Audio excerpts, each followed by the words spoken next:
Welcome back, everybody, to Telemedicine Talks. As always, we have our host, Phoebe Gutierrez, and myself, Dr. Leo Damasco. And today, I'm super excited to have our guest here.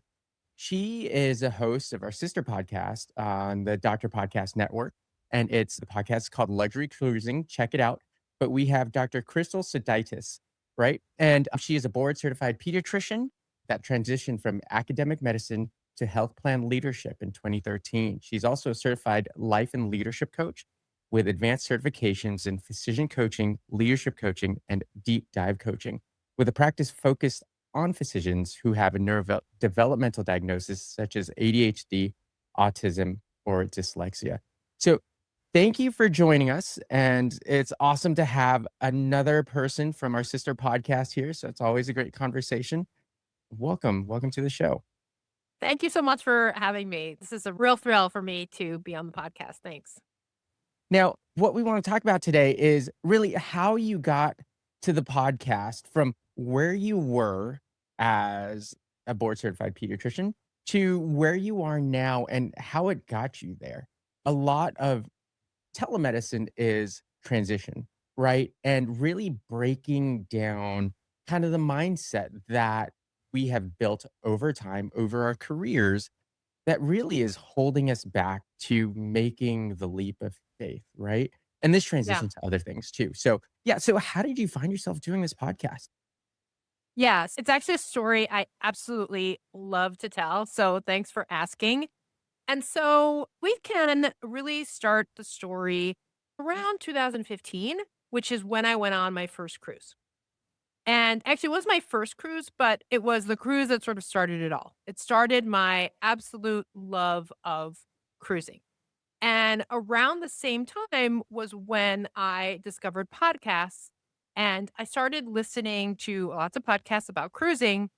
And I just love luxury. I mean, like, don't we all? That's why, like, keeping up with the Kardashians is so popular and why everyone loves their favorite housewives of, XYZ. I'm Generation X. Like, I grew up with Robin Leach and lifestyles of the rich and Right. famous. Like, I we remember that. we love that stuff.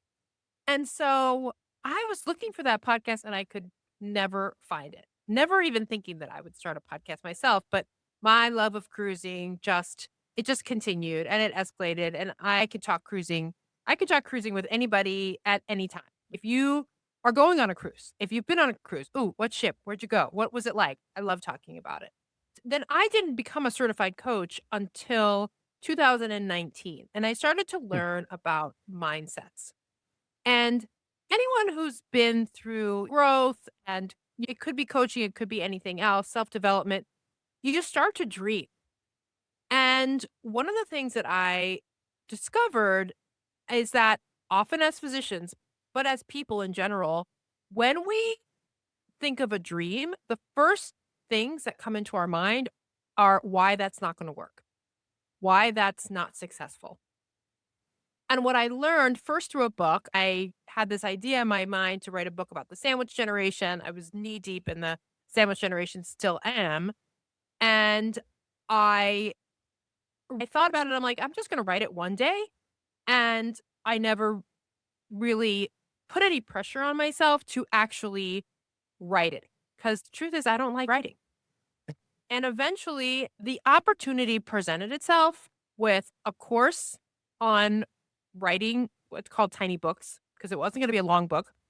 And the idea just came to me that I didn't have to write the whole thing. And it ended up being a collection of essays. And there was a lot of mindset work. I tapped into a lot of mindset work around the collection of those essays, the writing of those essays. I ended up writing many more than I expected. And I got the book published. I learned a lot. After the book was published, I sort of went around my life not thinking anything. And people had been telling me for a long time, you should start a podcast. You should start a podcast. And I was like, no, I love talking to people. But the idea of like a single podcast, I generally thought of podcasts because most of the cruise podcasts I listen to is just someone talking.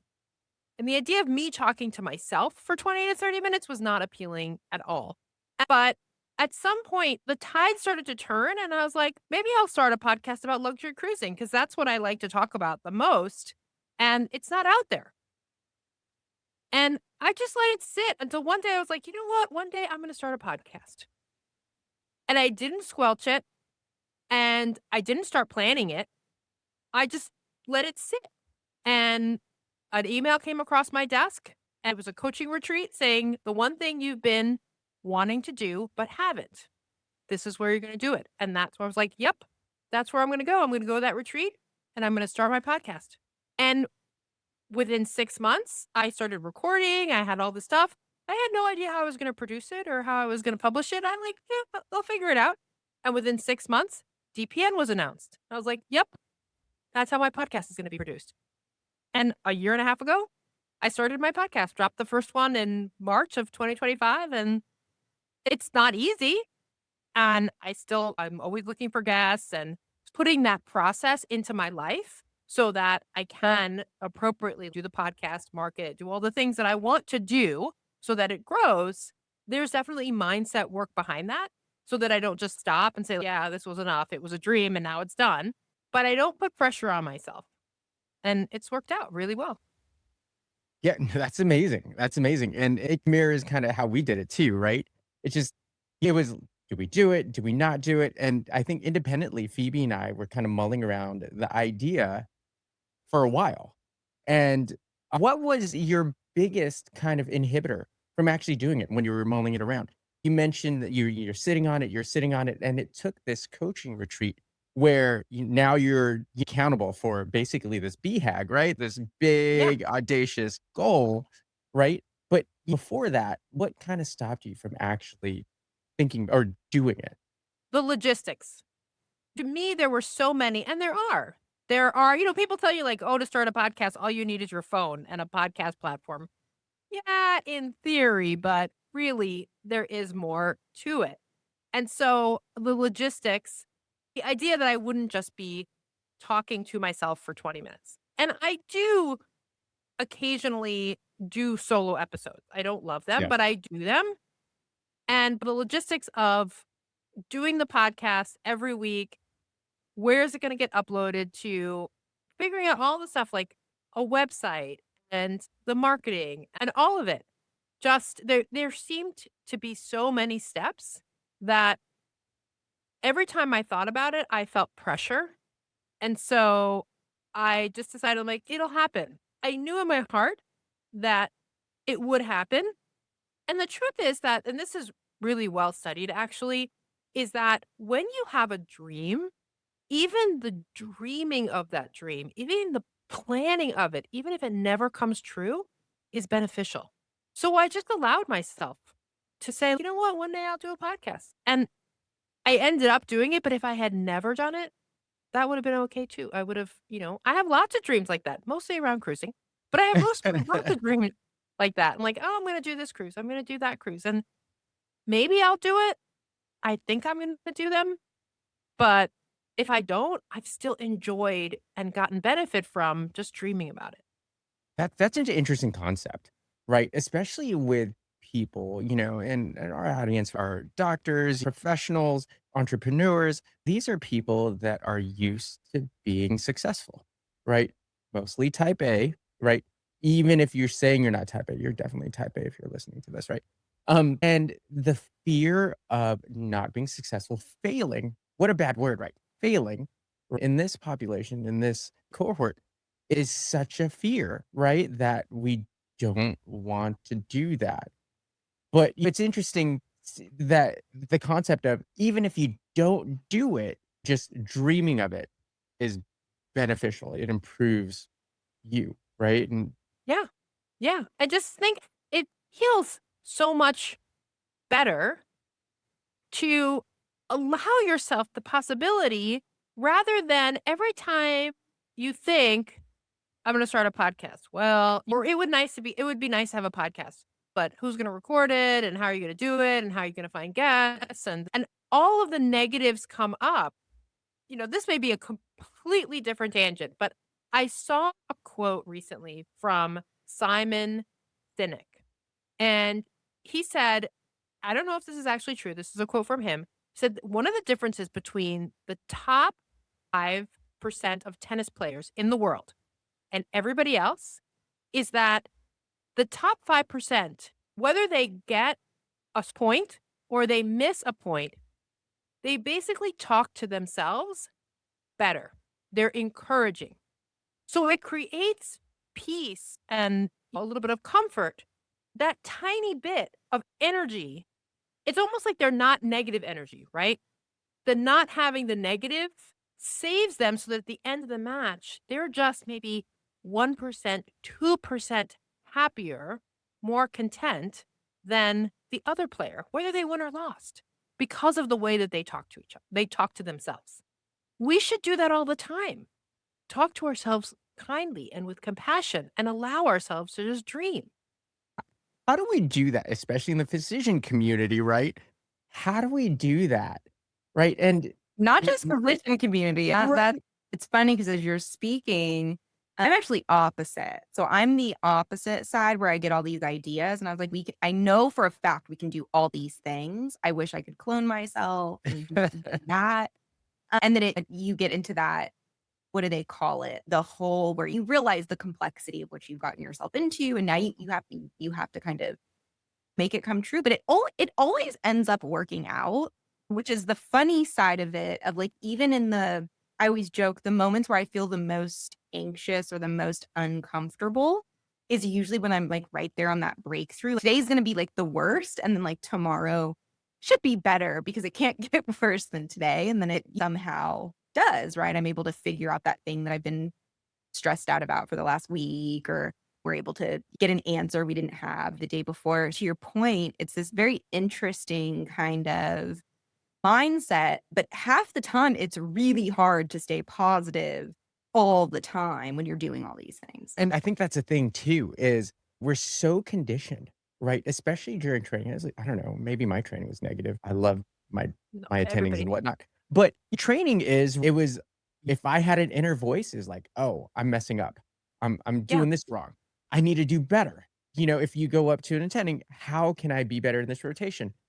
Read more, study more, do more, right? It was never good enough, right? Yeah, So that is intrinsic to medical education. And it's not only us. We all like yeah. you see the water, you only see the water you swim in. But I know from coaching a lot of women and being in a lot of spaces that sort of negative self-talk is pervasive. There is this idea culturally, and maybe it's just in the US, maybe it's all over the world, that you can sort of browbeat yourself into improvement. Yeah. And that's not the case. That doesn't mean you're not honest with yourself. Wow, we didn't show up the best today. Right? Like that was a mistake. But there's a difference between you really could have phrased that text or that email better and you're an idiot. How could you have put that in an email for anybody to see? And commonly too, it's the latter, right? Yeah. Yeah. And so if we're stuck in kind of that vortex, right? It's self-depreciating, right? How do we get out of it? For you, it was finding that community, finding that coaching community, and telling yourself, hey, this is what I'm going to do here. And I'm sure during the coaching community, you had people, very positive people, cheering you on and doing it.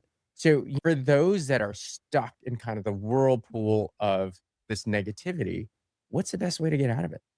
Yeah. First is drinking my own Kool-Aid is, especially for physicians, every physician should have some kind of coaching because, and ideally, again, my own Kool-Aid, like ideally from another physician, because we know what training has done to our brains and not just medical training, but everything that was required of us going into medical training. But it can be very hard. The first step is really awareness and recognizing that voice when you hear it and pulling Yes. yourself out. It could be 15 minutes down the line before you realize, wait a minute, I think I can speak to myself better about this. I've just been beating myself up about, I don't know, the fact that I was 5 minutes late to pick up. Can I just treat myself a little bit better about this? Or even not even asking the question, you realizing that's a lot of negative self talk. Because the other thing too is you don't want to then just impose judgment on top of yourself. Oh, you're always talking to yourself badly. You heard on that podcast, you're not supposed to do that. That's just compounding everything. Yeah. It's just, oh, like this was an example of how I made a mistake and I didn't really treat myself well because of it. I'm gonna mirror that or really exclamation point, your point about the coaching. I was before it's funny, you talked to me a decade ago and if you told me, "Hey, I think all physicians need coaching," I would have just kinda giggled. "Who really needs coaching? I've gone through medical school. I'm done here. Residencies, blah, blah, blah. What other coaching do I need? What are other people gonna tell me?" But then I got into a coaching group and a community where, yeah, the positive aspects of that were huge and really just kinda led to where I am now, doing what I'm doing and just breaking the mold. If it honestly wasn't for that influence, I'd still be working 15 shifts a month in the ER, nocturnist work, being a zombie 5 days a week. That's how do people how do you go find about a coach? You're a coach, they could, Yeah. contact you, but what do you look for? What would you look for, in a Yeah. coach? Yeah. I would absolutely say yes. If part of your struggle relates to having a neurodevelopmental diagnosis like ADHD, autism, even social anxiety disorder, I would love to talk to you. But how do you find anything really? You can ask people, you can do an internet search. You I definitely recommend actually if you work for a large health system, they may have coaching available even within the health system. And I have a different job now, but I used to work within a health system and I was a coach for them, for physicians and for other leadership. I almost took a job as sort of chief of wellness of physicians and APPs, and a lot of that was going to be around coaching. So look in your own institution to see what's available and then talk to coaches. I don't think you have to have one on one. Sounds like you were in a group. I've done both one on one coaching and group coaching. Both have their value, and you want to ideally have an opportunity to have some exposure to that coach. Many coaches have podcasts or newsletters. They might have a free introductory session where you can have anywhere from 20 to 45 minutes to talk to the coach. I strongly recommend that if someone is giving you a hard sell, like you need to make a decision before you hang up the call, like that turns me off. I've had calls like that and I've been like, no, thank you. Just because that's turns me off. I don't like to make that kind of decision under pressure. So lots of different ways. The same way that you would find someone to hopefully you would interview a few people if you were doing a major reconstruction of your house, right? The same way you would find a coach Yeah. No, and it's a good travel advisor. absolutely no, I definitely promote the coaching part. I was a strict critic of it in the past. I think I agree. Everybody needs to have a coach. So It's amazing. just having, I think the value of a coach is you have a non judgmental external observer of your own thoughts that can mirror them back to you. Sometimes even just speaking the things that are going on in our brains out loud gives us so much clarity and so much insight. It's like, "Wow, I didn't even know that was in there." And a good coach can really bring that out. Yeah, no, absolutely. And looking back into kind of the coaching that I've gotten, it wasn't all cheering and hurrahs, right? It was a very deep introspective look into how I thought, how I worked, and really kept me accountable and said, "Hey, you had these goals. Now do them. This is what you needed to do," so forth and so on. So, no, absolutely. Definitely brought out both the worst and best and made me create actionable plans for it. So, no, Yeah. absolutely. Yeah. So now, we're kind of wrapping up. This was a great talk. But one question that's killing me, you've done a lot of cruising, obviously. What is the one cruise that you want to tell people, hey, this is the one cruise that you absolutely have to do? Oh, the one cruise you absolutely have to do. Yeah.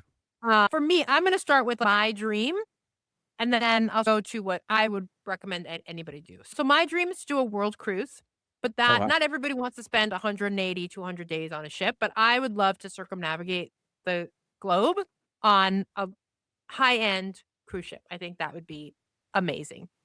But the one cruise that I think everyone should do is going to be a tie. So doing Antarctica on a small enough ship I wanted to say that. that Yeah. you can get off and actually step on the continent. You don't have to be in superb shape. They're really accommodating for people who have mobility issues. And even if you just want to like get into the Zodiac and float around and look at whales, that's totally okay. But I would highly encourage you to get out of the Zodiac and put your feet on Antarctica. I have heard that it is otherworldly. Oh, that is one thing on my bucket list. And I heard one of your podcasts, right? You want to find, there's rules, right? So you want to find Yeah. a cruise line that carries less than 180 people, right? Or something like that, that It's allows you to something do that. under 200 people because only 100 people at a time can be on the continent.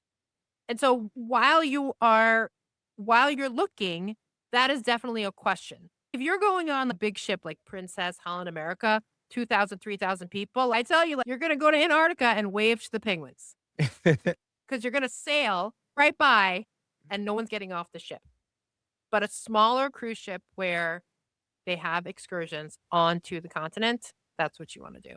How many people can say they've been to all the continents, literally? Not a lot. A couple of Gotcha. people on my podcast. And when you do Antarctica, they have a sign. They give you a little sign that says seventh continent. Oh, that's cool. But for most people, that's yeah. But if you can't and don't want to make it to Antarctica, I would say in Alaska, they're very similar. Alaska and the Norwegian fjords are very similar. And one of those two, just being able to see that kind of beauty, and fjords to me are just also so breathtaking because I don't know if you've ever sailed through fjords, but it's almost like you're at the top of the mountain, but the water is all the way to the top of the mountain. Oh, that's so cool. And it's just so breathtaking. Yeah, I would say some kind of either Alaska with glaciers or the Norwegian fjords if you don't want to go all the way to Antarctica. And do you recommend, now your podcast is all about luxury cruising, so definitely more the smaller kind of cruise lines, the luxury cruise lines versus kind of the mega cruise lines, I'm assuming? I think it really depends on what you're looking for. Because if you are a family, if you're multi-generational, if the only way that you're going to get to Alaska is on an inside stateroom on a contemporary cruise line like MSC, Norwegian, Royal Caribbean, you should still go. And you can create, and one of the things that I try and talk about in my podcast is that, because I don't cruise in luxury most of the time, but I can create small, luxurious experiences for myself. Cool. Like I have 2 kids. I'm not practicing in pediatrics anymore, but still I have 2 kids. I can't spend $30,000 on a cruise 3 or 4 times a year. But just being able to have connecting staterooms that gives us a space and 2 bathrooms, Yeah. I'm living. I'm like, Absolutely. it's amazing. And maybe I buy myself a spa package. Or maybe we make sure that they're both with their respective groups one night and my husband and I can have a date night on the cruise and do a specialty dining, just the 2 of us. So, and some people don't like the smaller ships because there's not as much entertainment. And they want the big shows. They want the variety. So I think that you can go, whether you prefer it because of the style of the ship or your budget, you can go big or small. Now, the big ships are not going to get into as many ports. They're not going to get as close to the glacier, etc. But you're still there. Yeah. Amazing. Thank you so much, Dr. Soditis. Thank you for joining us today. My parents love cruising. So, Mom, I know you're listening to this. Go check out her podcast, Luxury Cruising. And Phoebe, is there any closing thoughts? Anything that you want to? I just need to book a cruise. I've never been on a cruise. Oh, I love it. So They're awesome. I've had a lot of, I don't know. I'm one of those people where I like to be able to be mobile. So I'm always, at the end of the day, even if I go somewhere, I'm able to change my flight and come home earlier. That's been my hesitation. But you're like, the 50th person that's really talked up cruise and cruising. So I guess my only action item is I got to go do some research and go figure out and experience this and stop having weird fear about Yeah. cruising. Don't let negative thoughts stop you. Yeah, I need to. And you know what? Again, you don't have to be like, you don't have to plan it tomorrow. You'd be like, you know what? One day I might go on a cruise. You could always do a river cruise. You can do a river cruise in the U.S. and be still close to home. Oh, I didn't even know that was possible. That's actually really cool. Yeah. The only river cruise I know is the one in Disney, and that doesn't go anywhere. Cool little show, though. Anywho, no, awesome. Thank you for taking your time. Please check out our podcast, Luxury Cruising. And for all those listening, we will check you out next time. Mahalo. Take care.